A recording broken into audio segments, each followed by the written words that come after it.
হরে কৃষ্ণ। শ্রী চৈতন্য চৈতামৃত মধ্য লীলা প্রথম খণ্ড চতুর্থ পরিচ্ছেদ। ছিল মাধবেন্দ্র পুরীর ভগবত ভক্তি।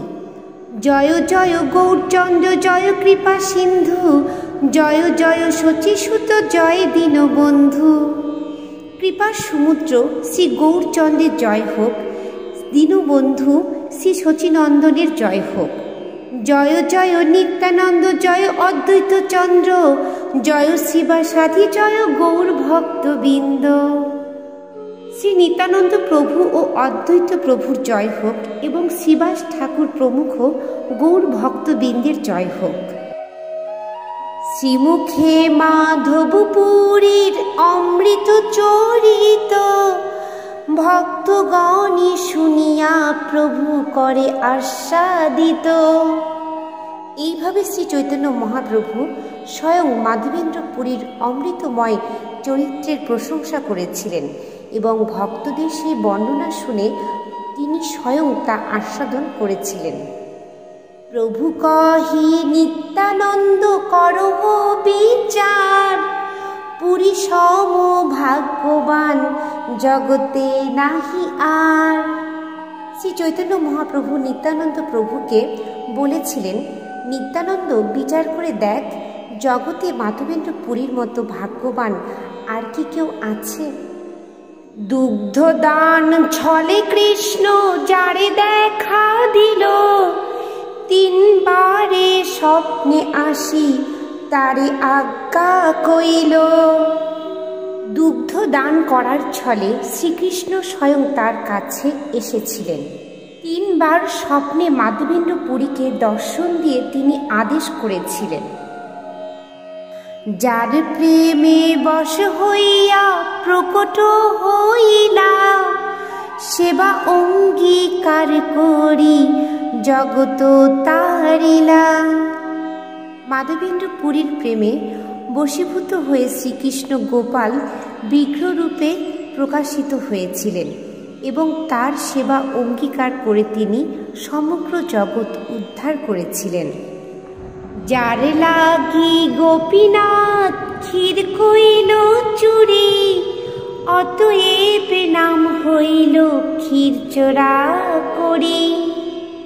মাধবেন্দ্র পুরীর জন্য গোপীনাথ ক্ষীর চুরি করেছিলেন, তাই তিনি ক্ষীরচোরা নামে প্রসিদ্ধ হয়েছিলেন। কর্পূর চন্দন যার অঙ্গে চড়াইল, আনন্দে পুরী গোসাইয়ের প্রেমে উদ্ধলিল। মাধবেন্দ্র পুরী গোপীনাথের অঙ্গে কর্পূর ও চন্দন লেপন করেছিলেন এবং তার ফলে ভগবত প্রেমানন্দে তিনি উদ্বেল হয়ে পড়েছিলেন।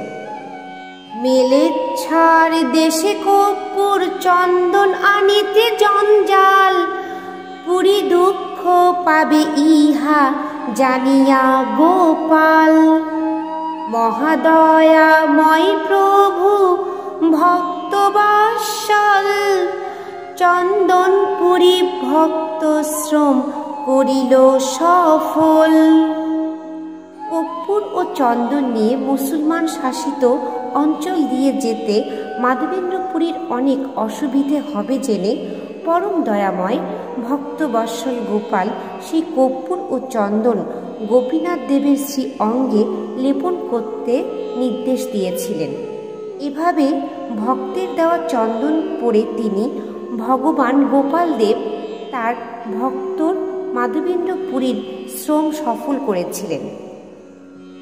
পুরীর প্রেমে পরাকাষ্ঠা করহ বিচার, অলৌকিকে প্রেম চিত্তে লাগে চমৎকার। শ্রী চৈতন্য মহাপ্রভু মাধবেন্দ্র পুরীর তীব্র ভগবত প্রেম বিচার করার জন্য প্রভুকে বলেছিলেন। তিনি তখন এও বলেছিলেন যে মাধবেন্দ্র পুরীর এই ভগবত প্রেমের অলৌকিক যা শ্রবণ করলে চিত্ত চমৎকৃত হয়। এই শ্লোকটি শ্লোকার্থকে আরো ভালো করে বোঝানোর জন্য বলা হয়েছে, জীব যখন কৃষ্ণ বিরহ অনুভব করে তখন সে তার জীবনের চরম সার্থকতা লাভ করে। জড়বিরহজনিত নির্বেদ জড়েরই আসক্তি প্রকাশ করে, কিন্তু কৃষ্ণবিরহজনিত নির্বেদ কৃষ্ণে ইন্দ্রিয় প্রীতিবাঞ্ছার শ্রেষ্ঠ নিদর্শন। মাধবেন্দ্রপুরী অপূর্ব কৃষ্ণে ইন্দ্রিয় প্রীতিবাঞ্ছা কৃষ্ণ সেবার্থে জীবের একমাত্র ও বিশেষভাবে লক্ষিতব্য বিষয়।